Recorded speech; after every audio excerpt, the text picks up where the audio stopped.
بھائیو اور دوستو، بدعت و خرافات کے جو رسیہ حضرات ہیں وہ طرح طرح کی بے بنیاد باتیں کرتے رہتے ہیں۔ کبھی کہتے ہیں اس میں حرج کیا ہے، اس میں برائی کیا ہے، کبھی کہتے ہیں ذکر و اذکار ہی تو ہے، دین کا کام تو ہے، نیت بھی درست ہے، اللہ کی رضا کے لیے۔ میں ایک ناحیے سے آپ کو سمجھانا چاہتا ہوں۔ جمعہ کا دن بڑا اہم دن ہے، سید الایام اور افضل الایام کہا گیا ہے، دنوں کا سردار اور مبارک دن ہے، فضیلت سے لبریز دن ہے۔ اور جمعہ کے دن جمعہ کا خطبہ اور جمعہ کے خطبے میں لوگوں کو نشاندہی کرنا، تذکیر کرنا، قرآن پاک کی تلاوت کر کے سمجھانا، اس کی بھی اہمیت ہے۔ اب میں نیک نیتی کے ساتھ لوگوں تک اللہ کے پیغام کو زیادہ سے زیادہ پہنچانے کی خاطر اگر یہ کروں کہ 2 خطبہ کے بجائے 3 خطبہ دوں، ایک خطبہ دوں پھر بیٹھ جاؤں، پھر خطبہ دوں پھر بیٹھ جاؤں، پھر کھڑا ہو کے خطبہ دوں، کیونکہ کچھ لوگ بعد میں آتے ہیں، تو کیا یہ عمل درست ہوگا؟ قبول کر لیا جائے گا؟ چلے گا؟ نہیں چلے گا۔ پوچھو کیوں نہیں چلے گا؟ کہیں گے نبی اکرم صلی اللہ علیہ وسلم کی سنت کے خلاف ہے، آپ نے 2 خطبہ دیے، ایک خطبہ دیا بیٹھ گئے پھر خطبہ دیا۔ نبی اکرم صلی اللہ علیہ وسلم نے ایک ذکر سکھلایا جس کو ہم تسبیح فاطمہ کے نام سے جانتے ہیں۔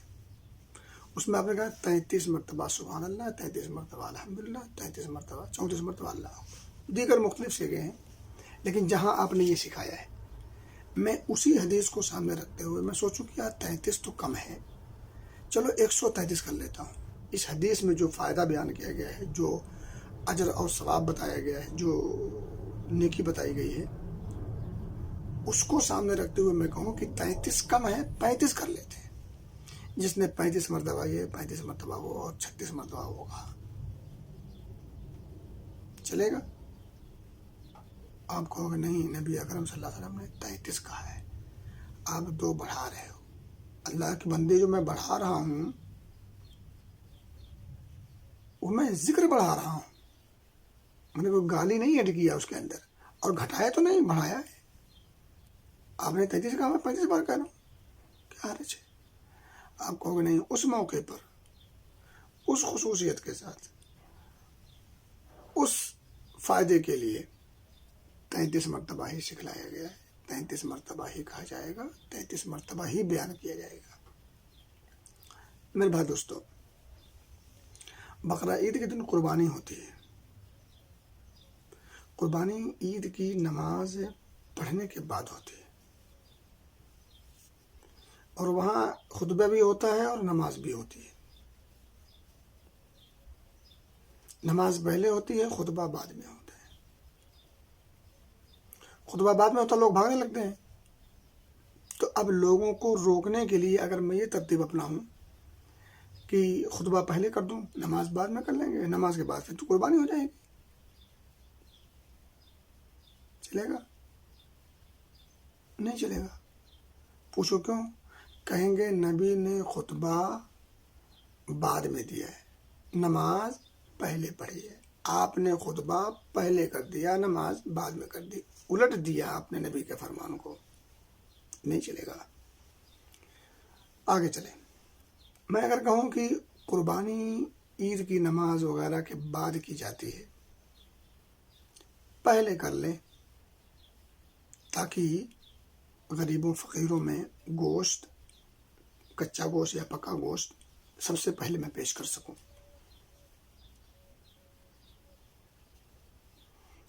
تو مناسب ہے؟ آپ کہو گے نہیں، میں کہوں گا یار کام تو پیارا ہے، نیت میں تو بھائی یتیموں، غریبوں، فقیروں، محتاجوں، مسکینوں کی خبرگیری کرنا، ان کو پہلے پیش کر دینا، اچھا پیارا کام ہے، اچھا کار ثواب کام ہے۔ آپ کہو گے ہاں کام تو پیارا ہے، کار ثواب ہے، لیکن نبی کے طریقے کے خلاف ہے، نبی نے جو حکم دیا ہے قربانی کرنے کا وہ نماز کی ادائیگی کے بعد ہے. آپ نے ابھی عید کی نماز پڑھی نہیں، بقرعید کی نماز آپ نے پڑھی نہیں، اس سے پہلے قربانی کر لی. نبی کے طریقے کے خلاف ہے. کام تو ٹھیک لگتا ہے. میرے بھائی دوستو، مغرب کی نماز 3 رکعت ہے، وہ بھی طاق ہے، پورا 4 کر لیں. فجر اتنا اہم وقت، 2 رکعت 4 کر لیں، چلے گا؟ لوگ کہیں گے پاگل ہو گیا ہے. یہ جو بڑھا رہا ہے، 3 کو 4 کر رہا ہے یا 2 کو 4 کر رہا ہے، نماز بڑھا رہا ہے، نماز کی رکعات بڑھا رہا ہے. نماز پیارا عمل ہے، افضل الاعمال میں آتا ہے، لیکن نہیں چلے گا. پوچھو کیوں نہیں چلے گا؟ کیونکہ نبی اکرم صلی اللہ علیہ وسلم کی تعلیمات کے خلاف ہے. بعض لوگ کہتے ہیں کہ چلو یہ تو فرض ہے، فرض تو آپ نے لمٹ کر دیا ہے. ٹھیک ہے، اللہ کے رسول صلی اللہ علیہ وسلم نے تلاوت قرآن کی بڑی اہمیت جتائی ہے. اب میں کہوں کہ صبح 7 بجے جو شخص سورہ بقرہ کی تلاوت کرے گا، سورہ بقرہ کی فلاں آیت سے فلاں آیت تک، اس کو جنت میں ایک گھر بنایا جائے گا. تو تلاوت قرآن تو ٹھیک ہے، ہر حرف پر 10 نیکیاں ملتی ہیں. لیکن اگر میں یہ کہوں کہ یہاں سے لے کے یہاں تک، فلاں ٹائم سے لے کے فلاں ٹائم تک اگر آپ قرآن کی تلاوت کرو گے تو آپ کو یہ ثواب ہوگا، یہ نیکی ملے گی، یہ فائدہ حاصل ہوگا، تو آپ کہو گے یہ بدعت ہے. میں کہوں گا قرآن پڑھ رہے ہیں، یہ کون سی بدعت ہے؟ جی ہاں، قرآن پڑھنا بھی بدعت ہو جائے گا. کیوں؟ کیونکہ یہاں آپ نے جو ٹائم خاص کیا ہے وہ ٹائم شریعت نے خاص نہیں کیا ہے. وہ جو آپ نے آیت تخصیص کی ہے، فلاں آیت سے فلاں آیت تک، وہ شریعت نے خاص نہیں کیا ہے. اور اگر میں کہہ دوں کہ نہیں گھر کے فلاں حصے میں، تو یہ جو فلاں حصہ جو آپ نے خاص کیا ہے، جو وقت جو جگہ خاص کی ہے، شریعت نے خاص نہیں. اسی لیے ہم کہتے ہیں کہ قرآن خوانی کرنا بدعت ہے. اسی لیے ہم کہتے ہیں کہ قبر پر تلاوت قرآن کرنا بدعت ہے. کیونکہ جو جگہیں آپ نے خاص کی ہیں، جو اوقات آپ نے خاص کیے ہیں، جو خصوصیات آپ نے رکھی ہیں، وہ آپ نے رکھی ہیں، شریعت نے نہیں رکھی ہیں. شریعت جس چیز کا پابند کرے اس کی پابندی ضروری ہے. شریعت نے خاموشی اختیار کی ہو، وہاں زبان کھولنا حماقت ہوگی، وہاں زبان کھولنا جرات ہوگی، وہاں قلم اٹھانا جسارت ہوگی، گمراہی ہوگی. اللہ میں سمجھ